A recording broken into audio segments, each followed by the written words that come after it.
Annoyingly, my creaky chair has been creaked on too many times and now it's broken, so it's in a permanently slightly leant back position. Video, new name, Morgan Venn, I believe. Never heard of this individual before, but realistic week of workouts that helped me tone up as a beginner and post-workout meal ideas. The word tone up, bit of a red flag for me, but I've made my feelings and thoughts surrounding that very clear in the past. We're going to analyze some workouts, we're going to talk about some advice, and we're going to go from there. If there are any point in this video you actually just like something I'm saying or agree with something I'm saying, I would very much appreciate it if you did consider subscribing to the channel, as it does mean a lot to me. I used to fear lifting weights because I thought that it was going to make me bulky or puffy, but let me tell you, that is so far from the truth. Now I feel like that was fed to me by companies that wanted to sell me fad diets and weight loss supplements. I've never heard such facts in my life. Firstly, women being scared of lifting weights due to the fear of looking bulky is very common. When I was working in the gym, this used to be a very common concern. They would come to me with saying, I'm worried I'm going to get too big and too bulky.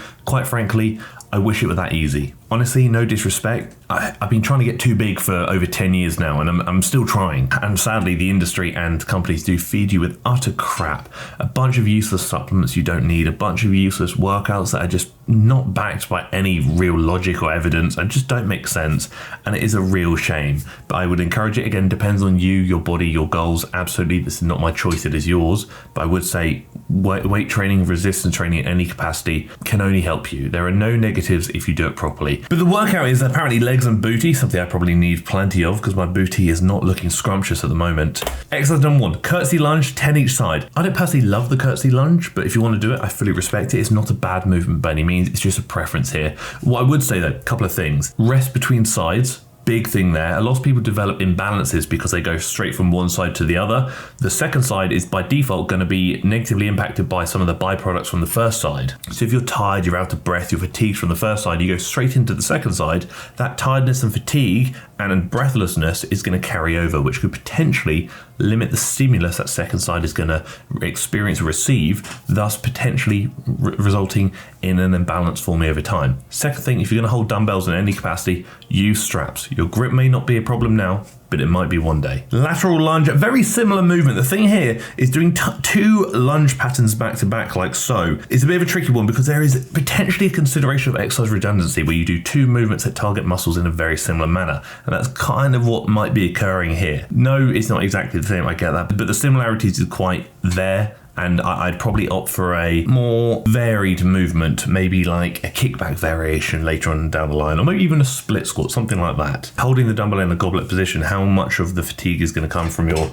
shoulders, arms, and maybe kind of core region rather than your legs. So that's also something to consider. Another lunge variation. So you see a lot of lunges back to back, and don't get me wrong, lunge patterns are fantastic for not only the quads, but also for the glutes as well. And I really respect that. The issue is again, we're kind of tickling some potential redundancy where you probably could get better use of doing different movements. So when looking at the quads, I kind of look at three things, like a squat pattern, a leg press pattern or lunge pattern, similar thing, and a leg extension. And when looking at the glutes, I probably look at four things. I look at a thrust pattern, like a hip thrust, a glute bridge.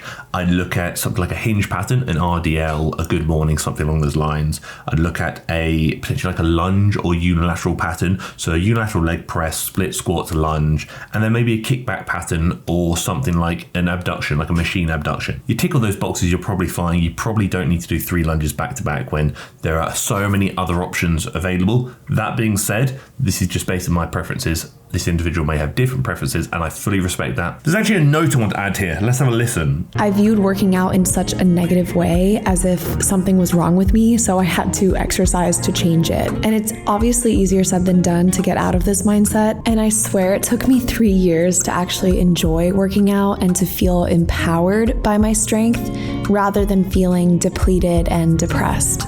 But progress is never linear, and that's why I do think consistency is key. I'll be brutally honest with you. When I came into this video and came to analyze it, I came in with low expectations, toned up in the title. The media was a bit of what's to be expected here. And secondly, to be quite frank, when it comes to just messages and just quality of information online in the fitness industry, the bar is really low. Honestly, it really is low. And then I heard this message and I was like, hang on a second, that's bloody fantastic. Because firstly, viewing working out as like you have to change yourself, it's a really, really difficult mindset because it's so common. I fully understand. I've been there myself many times, but it's not healthy, nor is it sustainable. Again, there's no right or wrong reason for working out. You have your reasons, and if it gets you going, I fully respect it and I really appreciate it. Working out with the idea of you need to change yourself almost gives the implication that you are not good enough as you are. And I dislike that because it's negative self-talk, and we don't like that here. You are certainly good enough as you are, but I would actually arguably say you're probably more than good enough. That doesn't mean you can't be even better if you want to, but if you don't want to, you don't have to. That's absolutely fine. Working out is an opportunity to take what is good and make it even better if that better aligns with what you want to achieve. And that considers things like physical appearance, if that's important to you, strength. I say strength is never a weakness, you can never be too strong, and even just health as well. But on top of that, it also teaches you something really valuable, which is discipline. And also, I would arguably say consistency. The statement there, which is progress is never linear, is something I preach so much because, again, so much truth behind that. It is not. There will be ups, there will be downs, be that through external variables or sometimes just life. And the one thing I kind of say to people is you have two options here. In trying, you guarantee a chance of success. In giving up, you guarantee no chance of success. If you want to get better and working out that aligns with your results, to get there, you're going to have to power through and keep going, even if you don't want to at times, because when you stop, you never will get there. So honestly, I really appreciate that message. That's fantastic. Big, big fan. High fiver if I could. In fairness, I did say about hinge pattern and RDL. Bang, there it is. I love it. What I would say with the RDL, actually, very quickly, is keep the dumbbells a little closer to legs. I literally think about running my hands down my legs, which helps me kind of shift my bum back a little bit. As you see, there's a little bit of distance at the bottom here. I do think you could probably cut ROM a little bit. So firstly, the hips kind of stop traveling back, the knees are arguably bending a bit excessively, but also don't forget to lock out the top. Full range of motion, get a good drive through. I like to think when I'm doing a hip thrust, almost like a kettlebell swing at the top, I'm really trying to push my glutes through and contract. Hip thrust, I did also say a hip thrust pattern would be fantastic. Here it is. That's a fantastic movement. What I would say is don't limit yourself to preloaded barbells. They may feel heavy now and you may feel like you can't do more. Trust me, I bet you can. I have many a client that will load up, let's say 135 pounds, about 60 odd kilos on the bar, and say, well, let's do this. And within 3 or 4 weeks, they're doing 140, 315 pounds, and I'm still saying you've got more in the tank. Trust me, you're stronger than you think. If you don't believe me, I'll prove it. Link down below, as always, is a link to the TFNL coaching application form. Click the link, fill in the form, and then I can drop you an email and you and I can book in a free Zoom consultation where we can talk about life, waffle about things, and consider how coaching might help get you to where you want to be. Again, there's never any pressure. It's a free call. So I always say, what's stopping you and why not hop on just for the ride? And if something comes of it, fantastic. I'm going to prove to you you're stronger than you think. If nothing comes of it, then at least you got to see my forehead for a little bit, which might be probably actually not positive at all. I probably just deterred you, so ignore everything I've just said. She does do pulses at the end here, you'll see. You don't need to do that. I mean, you can if you want to, and for her goals, this may align with them, but when looking at building muscle, you don't need to pulse. Just go through an adequate and relevant range of motion for the muscle group and stop when you're at failure or maybe just before. And failure, in my opinion, is what I consider task failure. The task is to get from the bottom position to a full lockout. When you can no longer do a full lockout, you are no longer able to complete the task, to which I would say that is failure. Failure doesn't necessarily mean you just can't move anymore. It's when you can no longer complete the task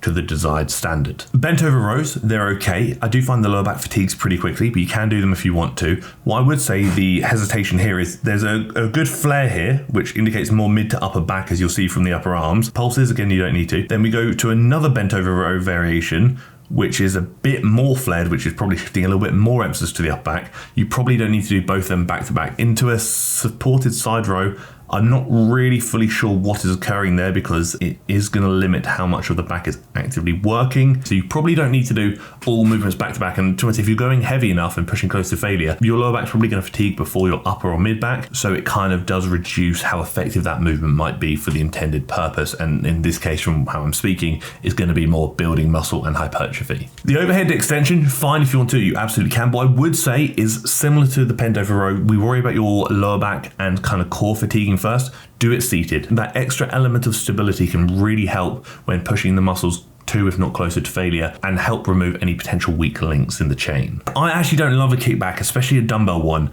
I think realistically, the range of motion is a bit limited. Bear in mind, half of this range of motion is kind of taken over by gravity. What I would say is I would probably consider doing a cable version instead, like a cable kickback, which if you actually think about it, based on how your torso is aligned with your upper arm, a cable kickback is basically the same as a cable pushdown. So you might as well just do something like that. Probably going to be more stable, probably going to be able to push it harder, probably going to be more effective for the triceps. So it really depends. If you're doing it for enjoyment, fully respect it, you absolutely can. You've got to enjoy what you're doing, but it's about finding that balance between enjoyment and effectiveness. Caught me off guard, actually pleasantly surprised. Don't get me wrong, a few of the movements I don't necessarily align with, but I do consider and I will acknowledge we don't have the same goals. My videos are more speaking from the context of getting stronger and building some muscle, although that might be a goal of this individual, it may not be the primary goal. And I'm not talking about being bodybuilders or anything like that, just literally, like I said, build a bit of muscle and get a bit stronger. So I kind of speak from that lens. With our goals not necessarily aligning, I do appreciate that she promotes a fantastic message. I do appreciate a lot of the movements she chose, a lot of them were fantastic. I do appreciate that despite me maybe not favouring some of them, that might not be relevant because they may align with her goals, and that's what matters. So as a whole, not bad. I'm actually curious to look at more videos from this individual, and I will be doing so because I'm pleasantly surprised. If you made it this far, like I said, TFNL coaching is linked down below, and I'd also love to hear your thoughts and opinions in the comment section below, so please do drop a comment and let me know how you feel and what you think. But until the next one, thank you for tolerating me, thank you for tolerating my waffle about toning up apparently, and thank you for tolerating the video.